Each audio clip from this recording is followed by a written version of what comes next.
What's going on YouTube? Thanks for tuning into the channel. Welcome to Oh So Simplified, coming to you with a video here, bringing it back with a book review. This is really what started my channel, really where I got a lot of the subscribers that I do have, still consistently the videos that are watched. But without further ado, let's jump into it. Like, comment, subscribe, dislike, leave negative comments, whatever you want to do, just interact. It helps me out.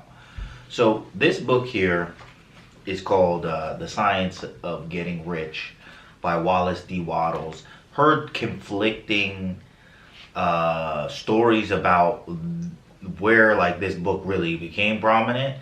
I heard it from a guy named Bob Proctor. He says that this is actually the book, if you've ever heard of The Secret, which is about the law of attraction. The beginning of it is she finds a book that opened her mind, and then she wrote a whole spin-off book about that book. Two books I've heard it being based on. The first one is Napoleon Hill's Think and Grow Rich. That's the one I've most commonly heard is the book she found. I've actually never read that book. This is the other book, The Science of Getting Rich by Wallace D. Wattles. I was listening to Bob Proctor, and just a side note, this is going to be long because at the end I'm probably going to rant a lot on this particular video.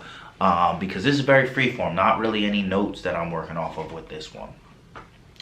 So I really like this book. As you can see, it's not a very thick book. It's written in pretty big words, if you can see any of that. It's not like this is a dictionary or anything like that.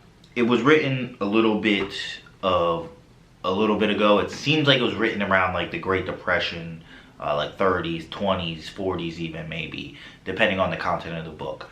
But still has tons of gems in it. Also very easy to reference is what I like about it. But let's jump into it. I'm really going to start by reading the summary, which is also a huge piece that I love about this book, is that it basically summarizes the entire book in the last 2.5 pages.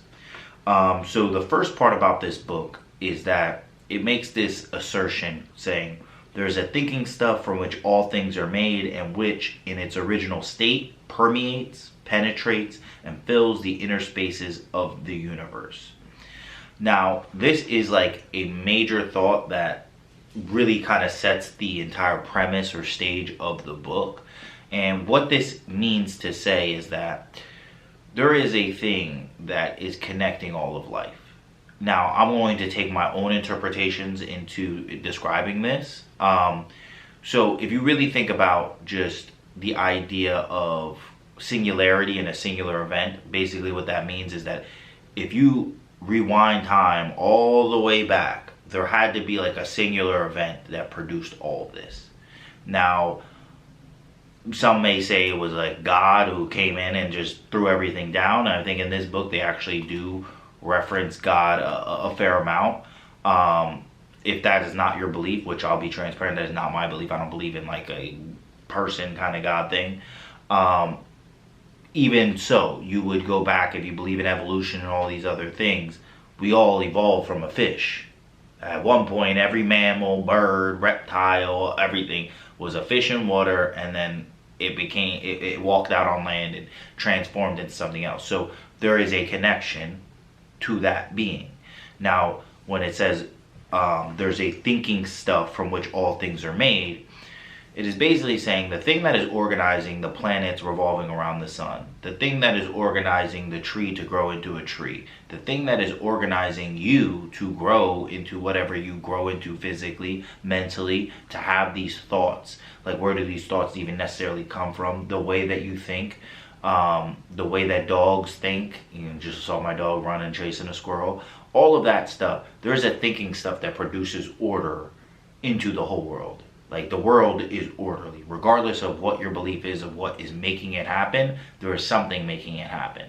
And we have the ability to interact with this. So I'm going to continue on, but that's the main first portion, is that there's a thinking stuff from which all things are made.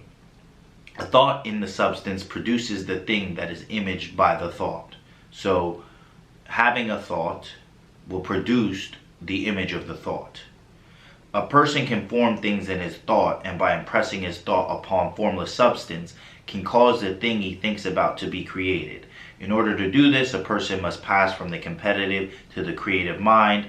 Otherwise, he cannot be in harmony with the formless intelligence, which is always creative and never competitive in spirit. So what this is really saying is that the more that you impress your thought on this formless intelligence that's organizing everything, you can actually bring forth the images that you have in your thoughts and create them into the external reality. Bring it from the formless intelligence to a formed matter.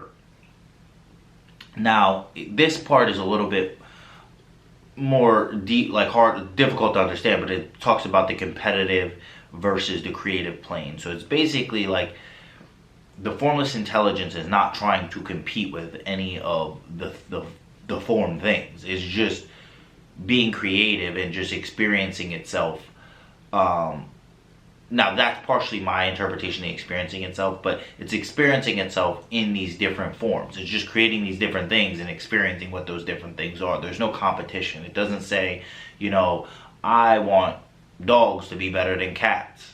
I want this dog to be better than that dog.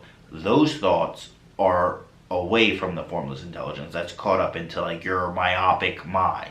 So when you're trying to compete with somebody, like give it a sport, you don't say, I just want to be better than that guy. You say, I want to be as good as I can. I want to push the sport, push the abilities, push the physical, the mental, the creativity to the extreme end.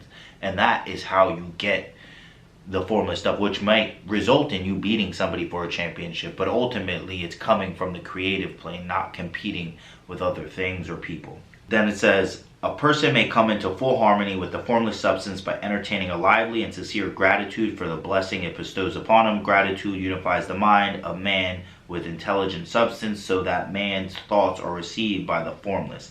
A person can remain upon the creative plane only by uniting with the formless intelligence through a deep and continuous feeling of gratitude. So basically, when he's using gratitude, the main idea is that what you need to do is be thankful for what you want to happen before it happens. Have the feeling currently in order to bring this back. Now, this is something that, once again, I think is very important, and it kind of all plays into itself, because if you're not thankful for where you are, the thoughts that you have are not going to be productive. They're going to be reductive, if anything. They're going to just be focusing on things that you don't want to happen. And then, just as this is saying, you're going to impress that on the formless intelligence, and the formless intelligence is therefore going to create more of that. So gratitude is a big piece of this whole component, and something I really like about this book is that it really focuses on your thoughts as being a main catalyst to all of these things.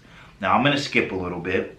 And I'll just give you this one sentence. While being deeply grateful to the Supreme that all his desires are granted to him. So that's the grateful and expectance piece.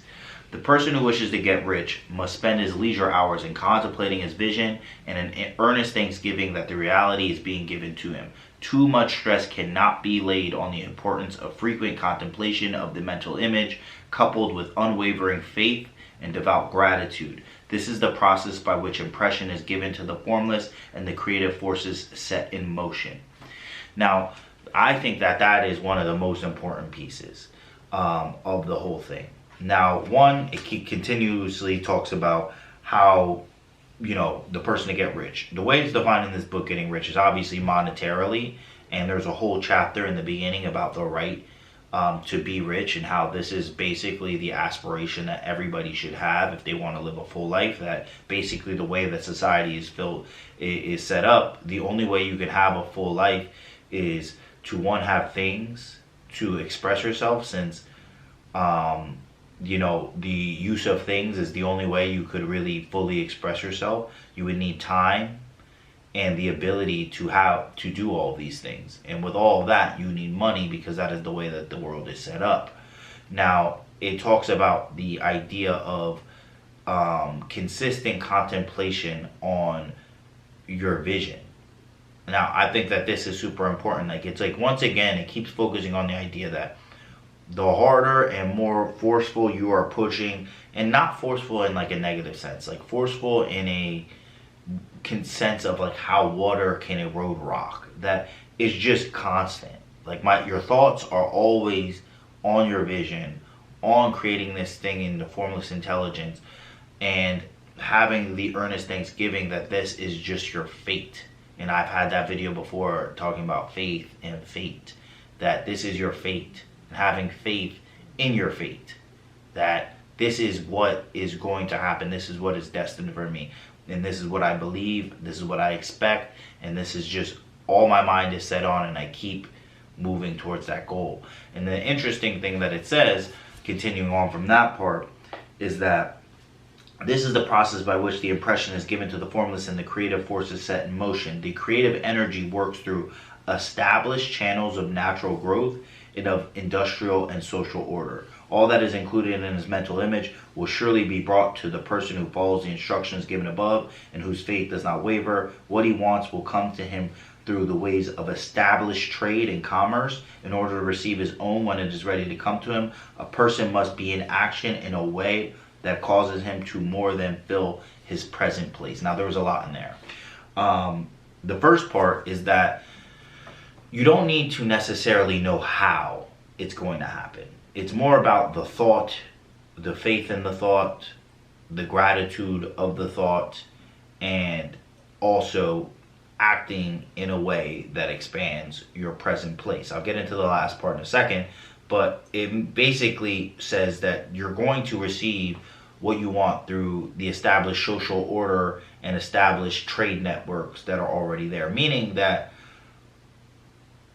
what the formless intelligence is going to move with the times, like whatever is with the times. And he goes through significant different occupations that are a little bit anachronistic to the time, that like some of the things that he's talking about like clearly is not what 2024 is about, and those are not the established means of trade today and the established networks that you're going to receive it from. But it's like the how doesn't matter. It's like as long as you keep impressing your thought to the formless intelligence in all of those ways with the aforementioned instructions, that it will just fit in with the times. Now, the other big piece, the second side of this, is you must act in a way that more than fills your present place. And this is like an interesting concept, especially when you think about the science that's come out, that during Einstein's day, he did not fully understand the way space worked, in the sense that he had this error that really wasn't an error, that space is actually expanding continuously. And he talks through this, that everything expands. Everything is expanding to fit the confines and the place that it's within. And it's even as simple as putting a goldfish in a tank versus putting a goldfish in a pond. If anybody's been to, I know it's around here, I'm not trying to be, stereotypical, but you go to any of those like Chinese buffets, a lot of the times they have those like goldfish ponds, and those fish are way bigger than the fish I ever had in a tank. And the reason being is that their environment allows them to grow larger, so they fill that place. Now, if you fill that place, you'll be stuck in that place. Now, the benefit of humans is you can act in a way that beyond fills your place. And he gives this example that you might be working a job that isn't the job that you need, but if you act in a way that more than fills your place through the established networks of business and trade and commerce, another job might appear, and you don't need to even necessarily wait for your job to promote you, that the opportunity may even come from somewhere else. And that is really the major piece of what he's saying, is that whatever your place is, if you're looking to expand to go somewhere else, all you need to do is just act in a way that's too big for your place. Like, this would not fit here. This type of thinking, this type of action does not stay here. And the world or the universe or the formless intelligence, whatever you want to call it, is going to actually put you into a place that you do fit. And that is the next piece is that you need to act in a way that more than fills your present place, and that all the things you get, you don't need to know where they're going to come from. They're just going to come from the formless intelligence in the method of the established social order, commerce, business, and trade networks that are set for the time that you're existing within. Now, I'm getting towards the end. He must keep in mind the purpose to get rich through realization of his mental image, and he must do every day all that can be done that day, taking care to do each act in a successful manner. He must give to every person a use value in excess of the cash value he receives, so that each transaction makes for more life. So basically it's saying every single day you have to do everything you need to do. It does make a point to say in the more deeper text, not to do extra, just to do everything you can and do everything successful. And if you do everything in a successful way, in the correct way, you do everything correctly and successfully in that way, there's no way you won't be successful. Because if everything you do is a success, therefore your life will be a success. If everything you do is then a failure, then therefore your life will be a failure. So it's a very simple concept in that way. And the other part is he calls this being being an advancing person that brings a feeling of increase. That when you meet, there are certain people you meet, that when you meet them, you feel better that you met them.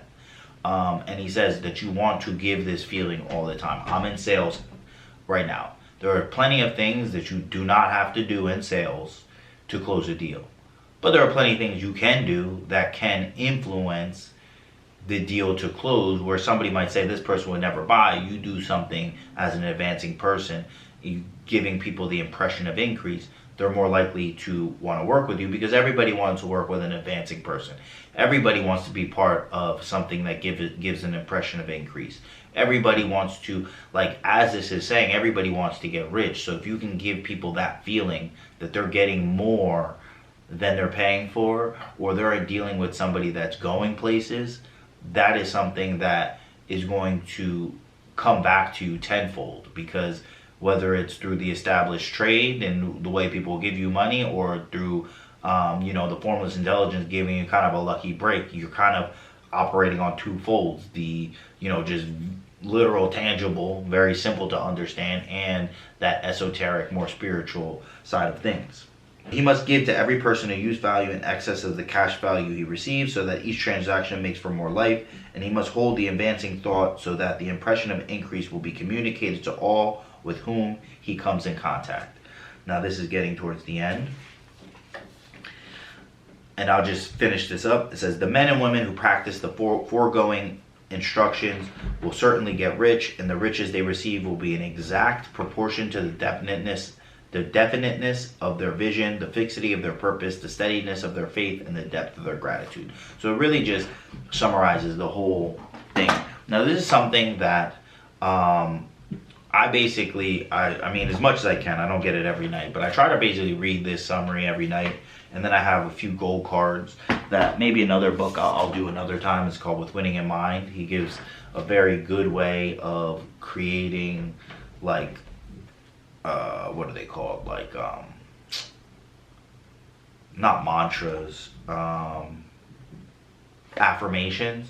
And I wrote a few down, and I read this, I read those, I kind of try to hold it in my mind before I go to sleep, really believe, have the faith, the gratitude, and it's like really getting more fixated and having a more fixed purpose, fixed vision, steadiness on the faith. It's like everything that the book is saying, I'm trying to really implant that in myself daily. And this is something that the way that I found this is, as I mentioned in a lot of the videos that have come up recent, like basically a year ago today almost, I was recently laid off a year ago. And I went through a very trying time where it's like I really didn't know what was going to happen. And all I had was my thoughts. Just my thoughts that, I'm going to figure this out. And then I found this book. I listened to it like so many times. And I will say that in crazy timing, the job that I'm currently working just fell out of the sky. I mean, it didn't fall out of the sky. I was doing the actions. I was applying. I was shooting out applications. I was doing interviews. I was really working hard. And it came to me, and it was like all that thinking, all that rigorous thought really did pay off. And it's like, I don't, nobody knows for sure the way things really work. Anybody who tells you for sure, and I mean, I would even say in this book, it definitely tries to really assert that, it knows. It even gives this little caveat that, like, if math is a science and there's a quickest way to get to 2 times 2, there's a quickest way to get rich, and that this book is that book. And I'm not saying that it's wrong, but I'm saying if you don't have an alternative, I think that following something like this is great, and that's how I feel. It's like, what is the alternative? I'm gonna just be subject to the whims of the world, the whims of my emotion, the whims of the changing times.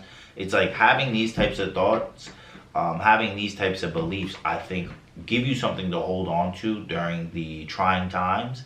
And I feel like I've seen results. And even if, let's say that my results are coincidental to somebody else's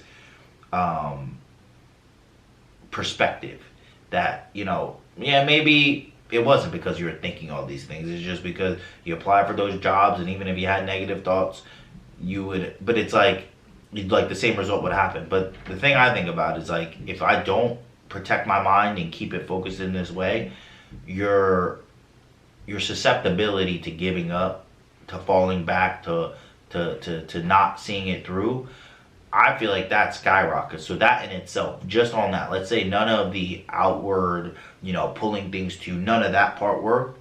Just on the aspect of keeping your head up, I think there's immense value in something like this. But then, going to the other side, I do truly believe that the more I've been focused on things, like, and I'll go back to my first sales job I ever got. There was a part where, like, I wanted to quit. Like, things weren't closing fast enough. And every sales job has its culture, let's just say. I don't want to say too much. Everybody, and it's a demanding, stressful job. So I was about to quit, and I basically applied to this other job. Didn't get it, actually.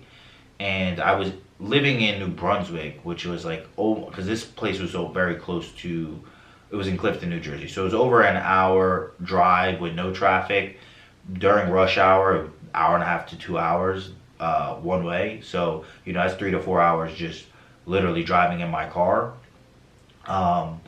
And I was like, I didn't really have enough money. I wasn't making enough money to, like, move, really. Like, so I basically just went on a long shot. I was like, screw it. I'm gonna make this work. That other job ain't working out. I'm moving up to North Jersey, moved to Montclair, New Jersey.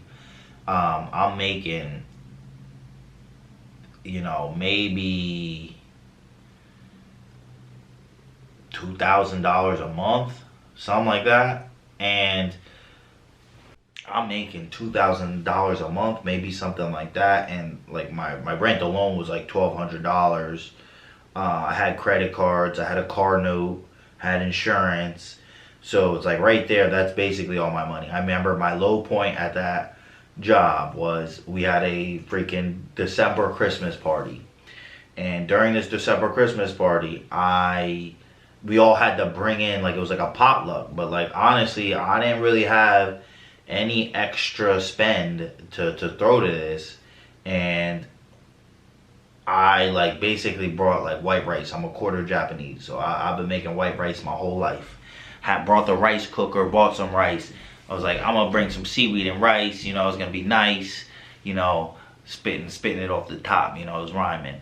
I went to Whole Foods, and literally, I'm talking about a less than $5 purchase, my credit card got declined. And there were people in line, and I had to make up some weird thing, and I think I ended up overdrafting on my debit because it was just the embarrassment of the moment. I'm like 24 at this point, was just too strong for me to back out. But all that to say, during that year, I actually closed So within those months, like it's actually was happening at the time. So like kind of when that happened, it was like my low point, but I already knew I was getting out because I had closed a bunch of deals that I knew were gonna hit January 31st because we got paid like a month after the quarter ended. So I already knew I was getting a couple grand. So I was like, boom, getting a couple grand, even though that happened. But essentially, I wasn't closing anything because I kind of went into a whole different part of the story. I wasn't closing anything prior. I made this bet on myself.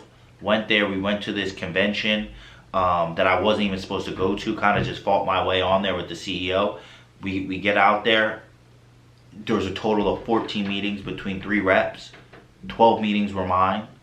I ended up closing 40K. I was getting 10% at that job. So right there, that was like 4K that was just coming in my pocket that Jan 1. Then fast forward, I started working on these huge deals. I closed about 100K Q4. Or it was like basically 100K adding that 40K because I think they all ended up closing in Q4, even though the conference was in Q3. So it all closed in Q4. So I got like a little 10K. Then closed the biggest deal I've ever closed. It was $200,000. It was almost $250,000. Plus I closed another 60K on top of that. So that was like 25K that I got in a commission check, which if you live in New Jersey, don't get too excited if that's your commission, because I'm going to tell you, dog, I got a little under 13K off that check. Like that's when I really met Uncle Sam, because that was ridiculous. That like 25 and 13 are not the same number. And that was just crazy to me. But long story short, the point of this story, I'm not digressing, is that, you know, all that was like, I didn't know how it was going to happen. And this is before I even knew this stuff. It was just like, I was young, hungry, had belief. And that's really where like the 48 days with the 48 laws, all that stuff is around this period of time. That I really bet on myself, and I really just ran off my belief, and the things came to me. Even with obviously that experience I keep talking about when I was laid off, like everything kind of just came to me. The more I believed, the more I worked towards, the more I was an advancing person, more I had the impression of increase. And that's all my message is really now. It's like, one, it's a great book. But if you don't want to read the book, you want to just take something from me, it's really just having that impression of increase. Understanding you have a right to have everything you want to have in this life. And it's really up to you to have the mental fortitude, also have the creativity mentally to actually have a vision that's your own, that you want. The fortitude and the faith that it's going to happen. The discipline to act in a way that is consistent with getting what you want to happen. And just the belief that it's going to come to you in a way that you can't predict. Because if you could predict it, you would already did that. So that's like a moot point. Like, it's not something you're going to figure out. All you can figure out is just how your mind is going to be, how you're going to approach the world, the actions you're going to take, and the belief you're going to have that is going to make it happen. So that's really it for this one. I know I kind of went on a little bit of a rant. It's just something I've been thinking of. Thought I needed to bring it back a little bit since kind of really got away from the book reviews. Those other channels are coming up. I am gonna link them. I think some of them, one's gonna be more entertainment, one is more teaching when it comes to that MMA stuff. So be on the lookout for that. The jump rope course is also coming out for people that want to get fit for 2024. So a lot of things coming down the pipe. Now for me, I gotta act in the consistent way. I gotta act with the impression to increase, create these channels, keep pushing this content out, be bigger than my space, and I will be blessed for it. So that's it for this one. If you like the content, like, comment, subscribe. If you didn't like, leave some negative comments, leave a dislike. Any of that feedback will do, and you guys know what it is. Until next time, peace out.